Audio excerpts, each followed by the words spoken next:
আসসালামু আলাইকুম প্রিয় দর্শক, অন্য মঞ্চের আলাপচারিতায় আপনাদের সকলকে আমন্ত্রণ জানাচ্ছি। জালিয়াত শব্দটার অর্থ কি সেটা যদি অভিধানে ঘাটাঘাটি করে দেখেন তাহলে দেখবেন যে জালিয়াত শব্দের অর্থ হচ্ছে এমন ব্যক্তি যে কিনা প্রতারণা করে, প্রবঞ্চক, মানে যে কিনা ধোঁকা দেয় অন্য মানুষকে। তাহলে ধোঁকার এর চেয়ে বড় উদাহরণ হতে পারে? যেই সরকার প্রধান কমাস আগে বলেন যে আমরা কোথাও যাব না, সারা পৃথিবী আমাদের কাছে আসবে, সেই মানুষ এখন কেন বলছেন যে বাংলাদেশের মানুষকে কেউ নিতে চায় না কারণ তারা জালিয়াত? বাংলাদেশের অন্তর্বর্তীকালীন সরকারের প্রধান উপদেষ্টা ডক্টর মোহাম্মদ ইউনূস এবার ঘোষণা করেছেন যে বাংলাদেশ জালিয়াতিতে চ্যাম্পিয়ন। মানে বাংলাদেশের সরকার প্রধান এমন একটা ঘোষণা প্রকাশ্যে এক অনুষ্ঠানে দাঁড়িয়ে দেওয়ার প্রয়োজন বোধ করেছেন। ডক্টর মোহাম্মদ ইউনূস ঢাকায় digital device and innovation expo নামের এক অনুষ্ঠান উদ্বোধন করতে গিয়ে একেবারে মজার ছলে বলে বসেছেন যে বলুন তো বাংলাদেশ পৃথিবীতে চ্যাম্পিয়ন কিসে? এবং তারপর আমাদের সরকার প্রধান ঘোষণা করেছেন বাংলাদেশ জালিয়াতিতে চ্যাম্পিয়ন। সব জিনিস জাল, বহু দেশ আমাদের পাসপোর্ট গ্রহণ করে না, ভিসা জাল, পাসপোর্ট জাল। তিনি বলেন একটা জালিয়াতের কারখানা বানিয়েছি আমরা। প্রধান উপদেষ্টা বলেন বাংলাদেশ একটা বিষয়ে পৃথিবীর চ্যাম্পিয়ন। এখন আপনাদের সবার জানা আছে হয়তো, তবু আমি আবার বলবো, বাংলাদেশ পৃথিবীতে চ্যাম্পিয়ন কিসে? জালিয়াতিতে। ডক্টর ইউনূস বলছেন আমি মধ্যপ্রাচ্যের একটা রাষ্ট্রের মন্ত্রীর সঙ্গে আলাপ করেছিলাম, তারা বহুদিন ধরে আমাদের প্রবেশাধিকার দিচ্ছে না, বাংলাদেশের কোনো মানুষকে প্রবেশের অধিকার দেবে না। মানে ভাবা যায় এই ডক্টর মোহাম্মদ ইউনূস জুলাই সনদ স্বাক্ষরের দিন সংসদ ভবনের দক্ষিণ প্লাজায় যে বিরাট শামিয়ানা বেঁধে তারা জুলাই সনদ স্বাক্ষর অনুষ্ঠান করলেন, যে অনুষ্ঠানে এই অক্টোবরের 17 তারিখ কয়েক মাস আগে দাঁড়িয়ে প্রধান উপদেষ্টা ঘোষণা দিলেন যে জুলাই সনদ স্বাক্ষরের মাধ্যমে বাংলাদেশ বর্বরতা থেকে সভ্যতায় এলো, সেই অনুষ্ঠানে তো ডক্টর মোহাম্মদ ইউনূস ঘোষণা করেছিলেন যে এখানে 18 কোটি মানুষের মধ্যে অর্ধেক মানুষ হলো 27 বছরের নিচে, এটাই আমাদের সবচেয়ে বড় সম্পদ এবং সারা দুনিয়া অবাক বিস্ময়ে নাকি আমাদের দিকে তাকিয়ে আছে, কখন আমরা তাদের সাহায্য করব এই তরুণদেরকে পাঠিয়ে, কারণ সারা দুনিয়াতে তরুণদের অভাব। মনে আছে আমাদের এই সরকার প্রধান তখন আমাদেরকে বলেছিলেন যে শুধু বাংলাদেশ না, পৃথিবীকে পরিবর্তন করার সুযোগ নাকি আমাদের কাছে চলে এসেছে এবং তিনি বলেছিলেন আমাদের কাছে দরখাস্ত আসছে, আমাদের কাছে এতজন পাঠান, আমাদের কাছে যত পারেন পাঠান। মানে ডক্টর ইউনূসের কাছে তখন অক্টোবর মাসে দরখাস্ত আসছিল এবং তিনি বলছেন এটা তো 2025 সালের কথা, 2026 সালে কি বলবে, 2027 সালে কি বলবে? তখন নাকি হাত জোড় করে করে বিশ্বের বিভিন্ন দেশ থেকে আসবে আর বলবে আপনাদের তরুণদের আমাদের কাছে পাঠান, আমাদের কাছে পাঠান, কারণ এত তাজা শক্তি দিতে পারে, এত সৃজনশীল মানুষ দিতে পারে, এত বিশ্বস্ত মানুষ দিতে পারে। আমি কিন্তু কোট করে পড়ছি, ডক্টর ইউনূস অক্টোবরেও বললেন এত সৃজনশীল, এত তাজা শক্তির, এত বিশ্বস্ত মানুষ দিতে পারে এমন দেশ খুঁজে পাওয়া যাবে না। আর এখন এই জানুয়ারি মাসে এসে তিনি বলছেন বাংলাদেশ একটা জালিয়াতের কারখানা এবং এই দেশের কোনো মানুষকে পৃথিবীর কোনো দেশ নিতে চায় না এবং তাকে বিভিন্ন দেশের মন্ত্রী মিনিস্টাররা এসব কথা বলছেন। কখন যে তার সঙ্গে এসব মন্ত্রী মিনিস্টারের সাক্ষাৎ হচ্ছে সে এক প্রশ্ন বটে, কারণ বেশিরভাগ দেশেই যখন তিনি রাষ্ট্রীয় সফরে যান আপনারা জানেন যে সেসব দেশের সরকার প্রধানের সাক্ষাৎ পাওয়া তো দূরের কথা, মন্ত্রী মিনিস্টার কারো সাক্ষাৎই তিনি পান না। অথচ এই ডক্টর ইউনূসই অক্টোবরে বলেন তার কাছে দরখাস্ত জমে গেছে বাংলাদেশের তরুণদেরকে যাতে তিনি বিভিন্ন দেশে রপ্তানি করতে পারেন, আবার তিনি এসে জানুয়ারি মাসে বলছেন এটা একটা জালিয়াতের কারখানা, কাজেই কেউ নিতে চায় না। কারণ গত কমাসে বাংলাদেশের জন্য সকল দেশের দুয়ার বন্ধ হয়ে গেছে।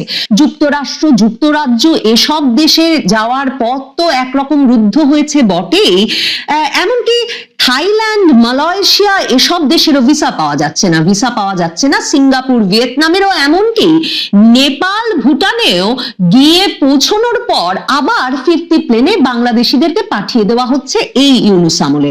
আমি এই যে আমাদের সকলকে ঢালাও হারে পুরো দেশকে তিনি জালিয়াত বলে দিলেন, এটা শুনে ভাবছিলাম যে দুর্নীতিতে বিশ্ব চ্যাম্পিয়ন ঘোষণা করার পর কোন আমলে বাংলাদেশ পরপর পর দুর্নীতিতে চ্যাম্পিয়ন হয়েছিল, সেই কালিমা যদি সারা জীবনভর ওই সরকারকে বহন করতে হয়, মানে বিএনপি সরকারকে, খালেদা জিয়ার সরকারকে বহন করতে হয়, তাহলে এই দুর্নাম যে কোন সময়ে বাংলাদেশ জালিয়াতের চ্যাম্পিয়ন হয়ে উঠল এবং সরকার প্রধান নিজেই সেই স্বীকৃতি দেওয়ার প্রয়োজন বোধ করলেন ঢাকার সম্মেলন কেন্দ্রে দাঁড়িয়ে অভ্যাগত সুধীর সামনে, তাহলে সে দায় কেন ডক্টর মোহাম্মদ ইউনূস নেবেন না?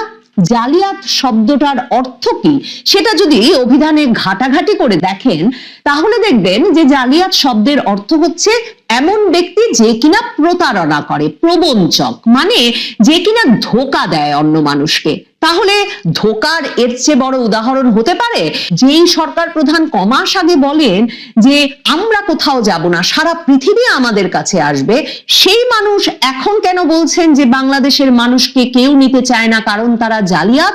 মানে কে তাকে প্রতারণা করছে? প্রতারণার ভার মানে কোন দিকে বেশি? আর কে তাকে জালিয়াত বলছে? এই প্রশ্নগুলো নিশ্চিতভাবে ডক্টর মোহাম্মদ ইউনূস যখন এমন একটা অপমানজনক কথা বাংলাদেশের বাকি মানুষের উদ্দেশ্যে বললেন, তখন নিশ্চয়ই মনে জাগে। ডক্টর মোহাম্মদ ইউনূস হচ্ছেন ওই মানুষ যিনি কিনা বহু বহু দশক ধরে পৃথিবীর দেশে দেশে দারিদ্রকে জাদুঘরে পাঠিয়ে দেব এমন একটা প্রতারণামূলক প্রতিশ্রুতি, মানে যেটা উনি নিজে জানেন যে কখনো সম্ভব নয়, সেই প্রতারণামূলক প্রতিশ্রুতির গল্প পৃথিবীর দেশে দেশে ছড়িয়ে, কিংবা 3-0 তত্ত্ব পৃথিবীর দেশে দেশে দিয়ে তিনি একরকম করে খাচ্ছিলেন। সে কারণেই সম্ভবত মুখে যা আসে সেটাই বলে দিতে ডক্টর মোহাম্মদ ইউনূসের একটুও বাধে না।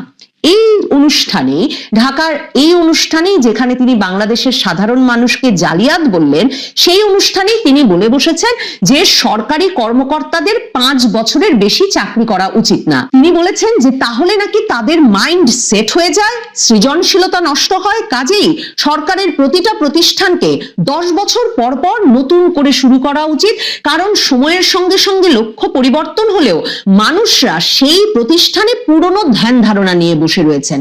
ভাবুন তো, কোন ব্যক্তি এমন কথা বলছেন যে সরকারি চাকরিও নাকি 5 বছরের বেশি কোনো কর্মকর্তার করা উচিত না, 10 বছর পর পর নতুন করে প্রতিটি প্রতিষ্ঠানের নিজেদের গড়ে তোলা উচিত।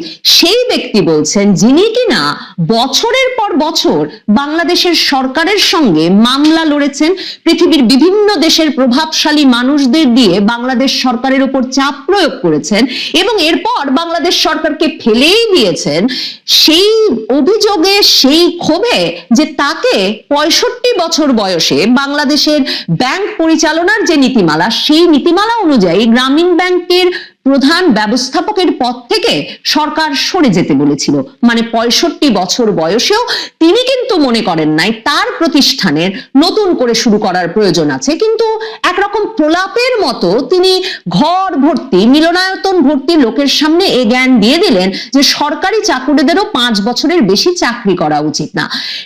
ডক্টর ইউনূস হচ্ছেন সেই ব্যক্তি, যেই ব্যক্তি এই সেপ্টেম্বরে মেহেদী হাসান খান, আল জাজিরার সাবেক সাংবাদিক, তার সঙ্গে তার অনলাইন প্ল্যাটফর্মে এক সাক্ষাৎকারে বলে এসেছেন নিজের 85 বছর বয়সে যে অনেকেই নাকি তাকে 5 বছর, 10 বছর, আরো 50 বছর বাংলাদেশের ক্ষমতায় থাকতে বলছে।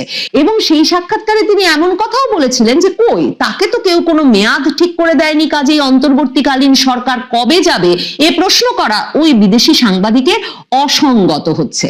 ডক্টর মোহাম্মদ ইউনূস সেই সাক্ষাৎকারে এর পাশাপাশি মেহেদী হাসান খান যখন বলেছিলেন যে আপনার কি অবসরও নিতে ইচ্ছা করে না, উনি বলেছিলেন উনি অবসরের কনসেপ্টে বিশ্বাস করেন না। ভাবতে পারেন, যেই ব্যক্তি 85 বছর বয়সে পৃথিবীতে কোনো এক সঞ্জীবনী সুধা আবিষ্কৃত হয়ে যাবে সে কথা ভেবে ভাবছেন আরো 50 বছরও তিনি দেশ শাসন করতে পারেন, সেই ব্যক্তি কিনা অন্যদের জ্ঞান দিচ্ছেন তাদের পদ আঁকড়ে থাকা উচিত না, 5 বছরের বেশি সরকারি চাকরি করা উচিত না। ডক্টর মোহাম্মদ ইউনূস একটা মুখস্থ কথা এই বক্তৃতাতেও বলেছেন, মানে সারা দেশকে তিনি জালিয়াত বলেছেন, অথচ হঠাৎ করে তিনি বলেছেন যে ওই তরুণদের কথা, যেই তরুণদেরকে নেওয়ার জন্য নাকি বাংলাদেশের সামনে লাইন পড়ে গেছে, তিনি বলেছেন জুলাই আন্দোলনকারীরাই একদিন বিশ্বে নেতৃত্ব দেবে। মানে যেই জুলাই আন্দোলনকারীদের এখন দেখা যাচ্ছে তারা দলের নেতৃত্ব দিতে পারছে না, 20-25 জন নেতাকে যে আমরা চিনেছিলাম তারা মোটামুটি 5-6টি ধারায় বিভক্ত হয়ে করেছে যে 20-30 জন এখন জামায়াতের ছায়াতলে গিয়ে মনোনয়ন নিয়ে নির্বাচন করার চেষ্টা করছেন, তারা